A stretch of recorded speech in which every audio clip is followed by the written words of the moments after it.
Hey everybody and welcome back to the channel. It's been a while since I've spoke to you guys in terms of the award season race. We've had the BAFTAs, the Actor Awards, the PGA, the DGA, the WGA, and it's kind of all come down to one giant final battle, one battle after another versus Sinners. Who is going to take home Best Picture? It is going to be a very tight race with some very tight acting races as well. So I'm excited to dive into my picks, so let's get over to them.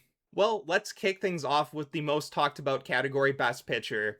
Obviously, one battle after another has won essentially every single precursor in the book it needs to win the Best Picture Oscar, except for the Actor Award for Best Ensemble that went to Sinners. But there just seems to be this groundswell around Sinners. It's the most nominated film in Academy Award history. It beat it by two nominations, so you can even overlook the new casting category when discussing that topic. Um, but for me personally, I just have a very, very hard time predicting Sinners when it's almost more of a gut pick when all of the years of data and trends point towards one battle after another winning this award given all of the precursors it has won. If Sinners ends up winning, I'll definitely be happy. I think One Battle After Another and Sinners are both great films. I love them both equally. It would just be an anomaly, an absolute shock, just in terms of predicting, from precursors alone. But come Oscar night, if they open that envelope, if we see a few other awards go Sinners' way, and they say Sinners is this year's Best Picture winner, I'm not going to be like falling out of my chair stunned. It is something I can envision happening. But for right now, I just have to go with one battle after another because it is the more likely option given, historical scenarios that have played out over the past few decades. With that being said, neither of those two movies are my favorite in this category. If I had my own ballot, my favorite Best Picture nominee this year is Train Dreams. Moving over to director now, my number one slot is still Paul Thomas Anderson for One Battle After Another, and that would be my personal pick as well. Paul Thomas Anderson has been making wonderful films for decades and decades, and I believe this is his moment to win an Oscar in this directing category. I'm in the boat that even if Sinners takes Best Picture prize, I just don't see Ryan Coogler winning this award. I think this one has just been destined to be Paul Thomas Anderson. This is his year. This is the year all the award bodies want to give him his flowers for the decades of work that he has done. Ryan Coogler is obviously deserving. I think his time will certainly come. But Paul Thomas Anderson, this is your year. He is taking home this prize. Moving over to the acting categories, we're kicking off with lead actress, the easiest acting category to predict. Jessie Buckley has won everything. Jessie Buckley is my favorite performance out of these five. She is just outstanding in Hamnet. One of the greatest performances of the year. I still may even prefer her in I'm Thinking of Ending Things over her Hamnet performance, but this is definitely top two or three of her greatest performances. And that's a lot for me to say. My favorite actress of all time, Emma Stone, is nominated again, and she would probably be number two to me out of these five. It's Jessie Buckley is just giving an outstanding performance. I just watched Hamnet for the first time a couple of days ago, and she truly deserves this award. Moving over to probably the most cutthroat acting category of this year, lead actor. I have Michael B. Jordan in at number one. He won the actor award. That room just seemed to pop off and really love that win. And with Timothy Chalamet just kind of gunning too hard once again this year, giving some speeches that throw some people off a little bit, and maybe some like old comments resurfacing, it just seems like there's too much going against him, even though it seemed like he was poised to take home this award earlier in the season. It has gotten so bad for Timothy that I actually have Leonardo DiCaprio in at number two. If there is someone who's going to absolutely sneak up and stun, Leonardo DiCaprio, beloved actor in the current, Best Picture front runner, the pitcher I am predicting to win Best Picture. I could see it happening. Michael B. Jordan is in a horror movie, even though he is giving a really, really good performance. The Academy has had their biases against these horror thrillers throughout the year. I mean, a few have won, and I mean, I'm going to be talking about another horror movie here shortly with Weapons that has a possibility of winning. And just when I sit there and think about it, there's definitely an outside shot that Leonardo DiCaprio or Timothy Chalamet could still sneak up and grab this Oscar, even though all signs seem to be pointing to Michael B. Jordan, just because of the Academy's bias towards genre films. I still think Michael B. Jordan is the front runner and he should be predicted to win. But I'm kind of on the edge of my seat. If you're talking to me, my favorite performance in this category is who I actually have all the way down in the fifth slot, Ethan Hawke in Blue Moon.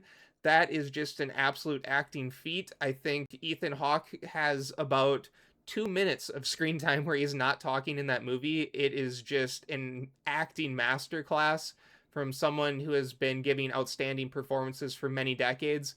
And I think Blue Moon may be one of Ethan Hawke's greatest performances. Just absolutely stunning and electric from an acting perspective.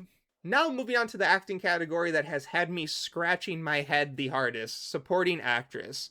This is a three-horse race between Amy Madigan, Wunmi Mosaku, and Teyana Taylor. I just don't know what to do. I am going with Amy Madigan mostly because the actor award was the most recent win. People seemed very excited once again that she won that award, and she seems to be this beloved actress. It seems like a lot of people are talking about her, working with her for decades, how wonderful she is to work with. Almost kind of setting up this career legacy narrative award we see sometimes with the Academy Awards.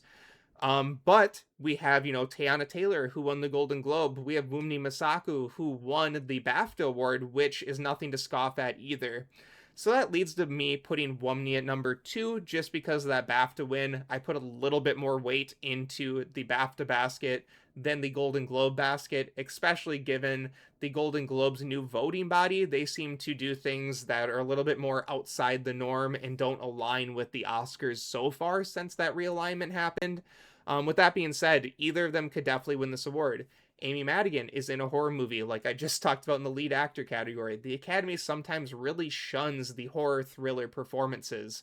Amy Madigan is a lone nominee. Weapons has no other nominations. It didn't even get screenplay or makeup, which she wore a lot of in this film as well. So outside of just kind of like a career narrative, people labeling, Aunt Gladys as an icon, performance of the year, just someone will remember and look back on as a character, there isn't a lot of other weight to put behind her, uh, besides, the actor win and the Critics' Choice win. I just don't feel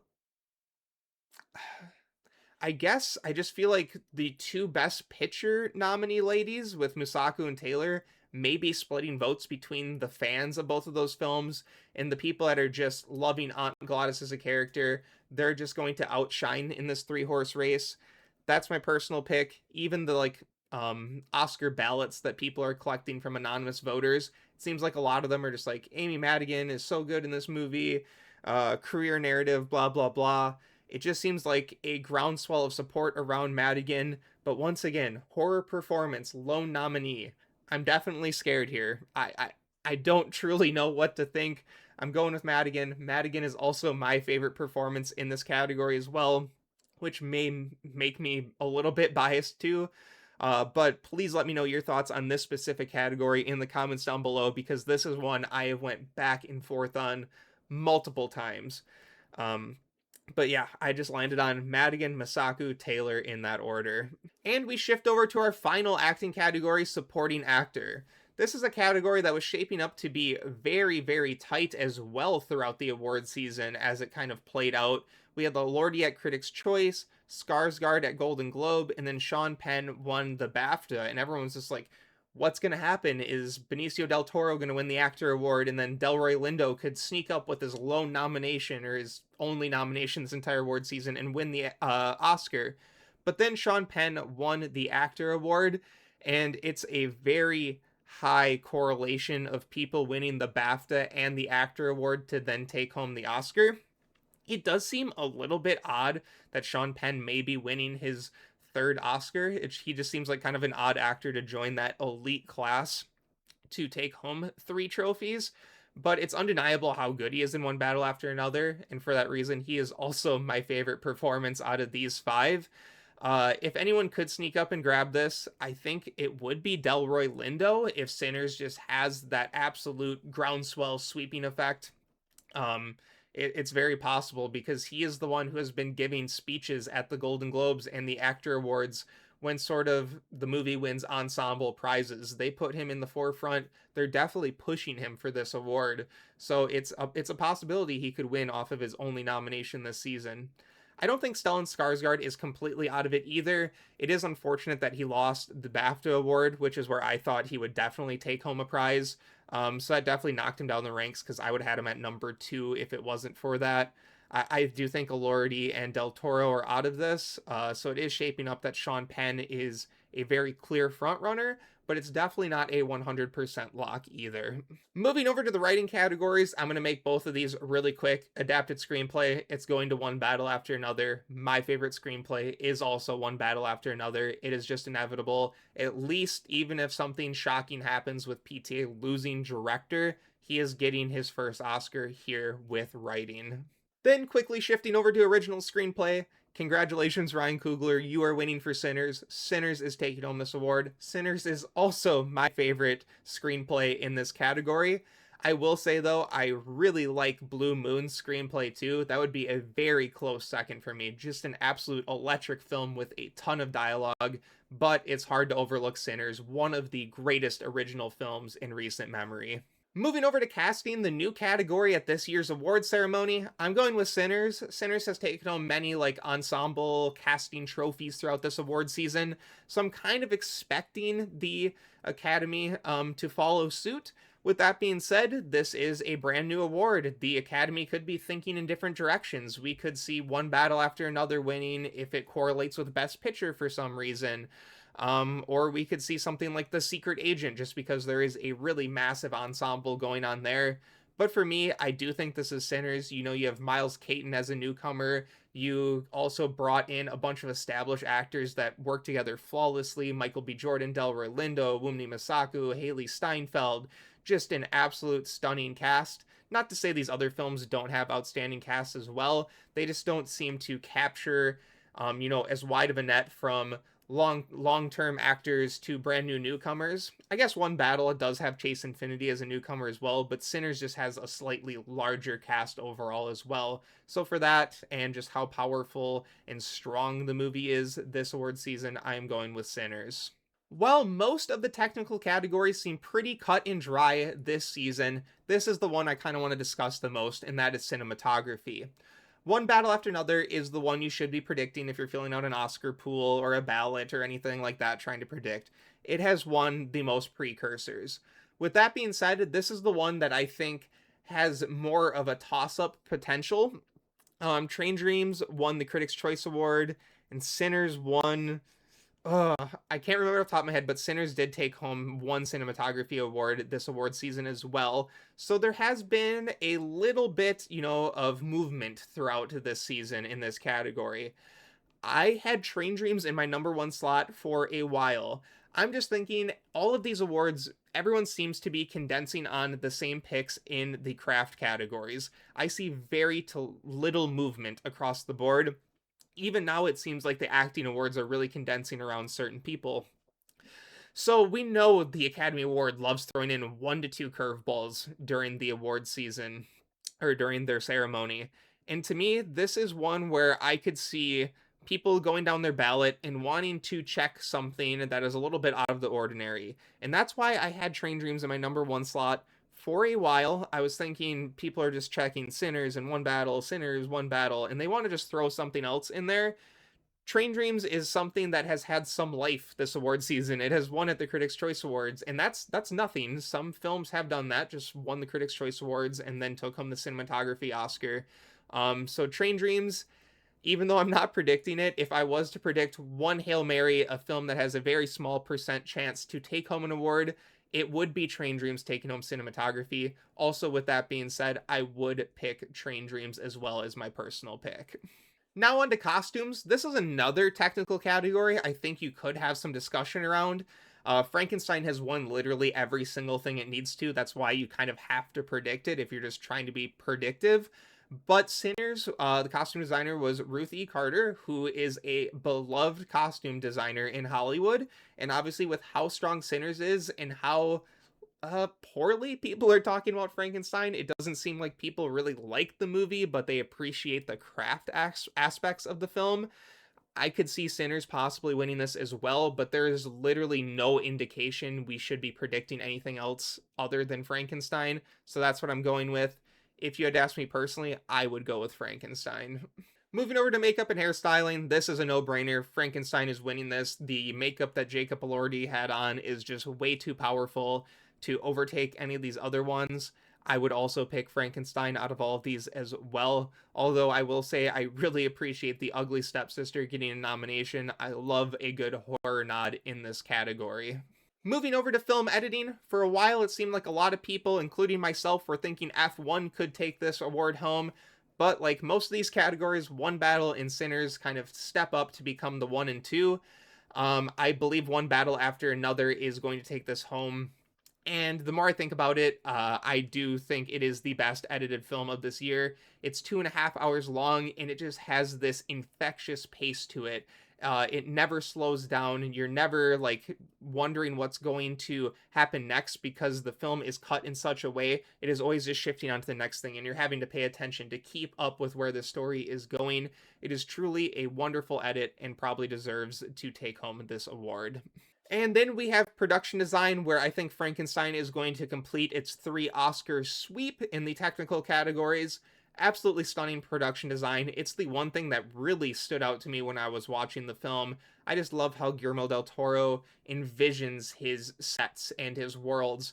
And even though this one is probably a little bit further down, when thinking about some of his other films like Pan's Labyrinth, Shape of Water, I really like those films more. Frankenstein is still just incredibly beautiful. Sinners has really good production design, but most of it just takes place in that barn. So I think it's just too little. If it had a few more locations, it could definitely be contending here. Hamnet had to recreate the Globe Theater, so definitely a possibility. But at the end of the day, Frankenstein has won every single thing it needs to, and people just love Del Toro's visions put on the big screen, so I think it's going to win here. Moving over to score, Ludwig Göransson is taking home another gold trophy with Sinners. He has absolutely swept the season. Sorry, Johnny Greenwood, your score is really good in One Battle After Another as well. This one is really hard for me to pick a favorite. I love Sinners, One Battle, and what Jerskin Fendrix did with Begonia. I can't really pick Begonia because I think I enjoyed his work a little bit more in Poor Things. I probably have to lean towards Sinners myself. I think One Battle is a score that was crafted to go with the film extremely well. Kind of that plucky nature, especially during that car chase scene at the end, just suits the film perfectly. But kind of as an entire project, something that I could definitely see myself just listening to on my own, Sinners is the score of the year. Moving over to sound, I have a film in first place that isn't Frankenstein, One Battle, or Sinners, and I think F1's going to take this home. The Academy loves a good racing movie, cars roaming around everywhere. I loved listening to this movie in theaters. My seat was literally shaking. It was so much fun just watching the cars go around the racetrack. I'm a fan of F1. I know some people are kind of sour or bitter towards this film. I think it was just a really solid sports movie, and it deserves to win sound, in my opinion. But if there is something that could sneak up and snatch it away from F1, I do think it would be Sinners. And now I get to talk about another new movie with visual effects. I think Avatar is taking it home. Avatar has been kind of, the gold standard for visual effects since 2009 when the first movie came out. Everyone is saying that this film was just as stunning as the previous. It's groundbreaking with all the technology they continue to advance and implement into these movies. So I just don't see any other film taking home the award other than Avatar, Fire and Ash. Moving over to animated feature, congratulations, K-pop Demon Hunters. You are one of the biggest films of the year. It seems like you couldn't go anywhere without seeing something K-pop Demon Hunters related or hearing the song Golden. Uh, Definitely deserves this award, just giving its cultural impact this year. It won everything except the BAFTA, where it was deemed ineligible, I believe. So yeah, K-pop Demon Hunters, easy lock-in win here. Original song, I have to go with Golden from K-pop Demon Hunters. That film was like, or that song was like top 10 Billboard charting this year. You could not escape it. It was literally everywhere. If you had any sort of interaction with children this year, they were talking about this movie, talking about this song.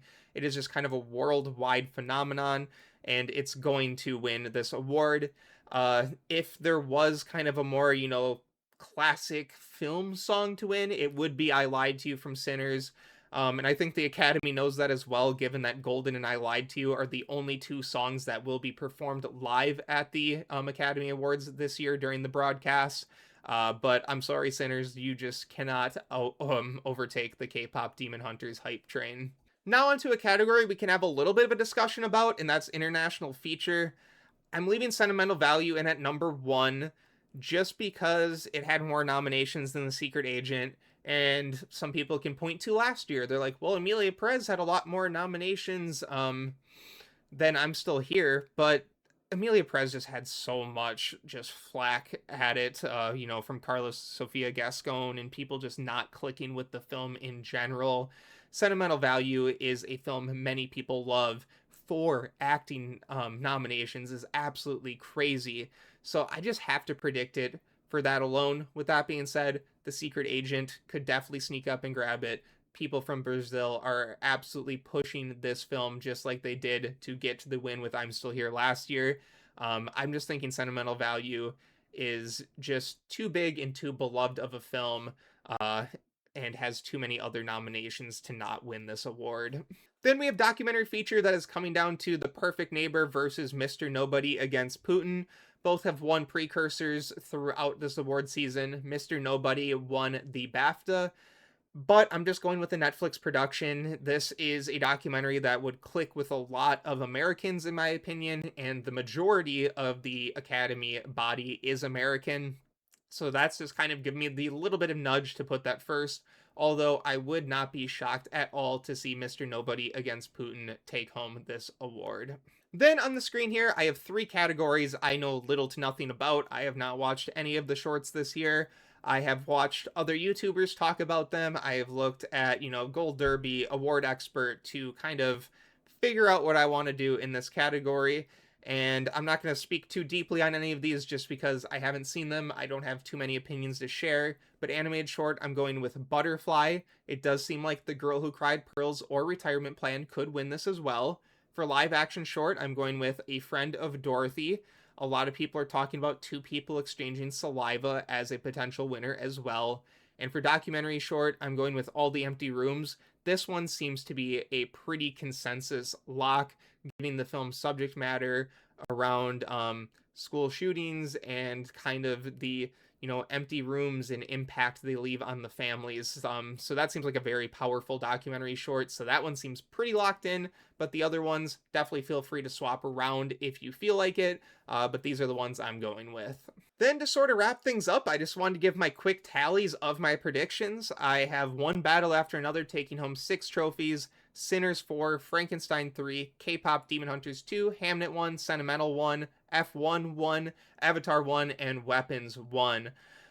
This seems to be a pretty evenly distributed haul, given how top-heavy this year is with Sinners in one battle. Just kind of looking at these totals, it seems just weird in my mind that Frankenstein would take home 3 Oscars, even though a lot of people do love the crafts of this film. It just seems like there's a lot more love amongst some of the other Best Picture nominees that are going to be going home empty-handed, but sometimes it just plays out that way, especially when you have a film contending so hard in below-the-line categories like Frankenstein. I do think this is pretty accurate to how it might shake out. If Sinners takes home Best Picture, I still think it will win everything I have it winning. It may overtake one of Frankenstein's trophies, could overtake like Best Supporting Actress and then Best Picture. So I guess in that scenario, it would be possibly Sinners 6, One Battle After Another 5, and then Frankenstein at 2. That would probably be my secondary prediction if you wanted me to break it down by win total. But yeah, this is shaping up to be a really interesting award ceremony. It seems like most people are predicting essentially the same things across the board. Maybe swapping their best picture between One Battle and Sinners, and maybe swapping best supporting actress between Madigan, Masaku, and Taylor. Everything just seems too condensed. Everyone is on too much of the same page. So I'm just trying to think of categories where the Oscars may throw us a curveball. To me, I believe it would be best cinematography, either going to possibly Sinners or Train Dreams. Other than that, I really don't know. I think there is going to be at least one or two massive shocks come Oscar ceremony night, so I'm really excited. I will have a live reaction up the night of the Oscars, so I'm looking forward to that. I'm really excited to see who's going to win. I've been thinking about it way too much, so I'm finally ready to see how it's going to play out. I hope you enjoyed my personal Oscar picks and predictions for the award show this upcoming Sunday. Please let me know your thoughts on my picks in the comments down below, and maybe some categories we differ in. I'm really excited for an awesome Oscar ceremony, and I will have my live reaction up shortly after the ceremony. So I'll talk to you guys then. Have a good one, everybody.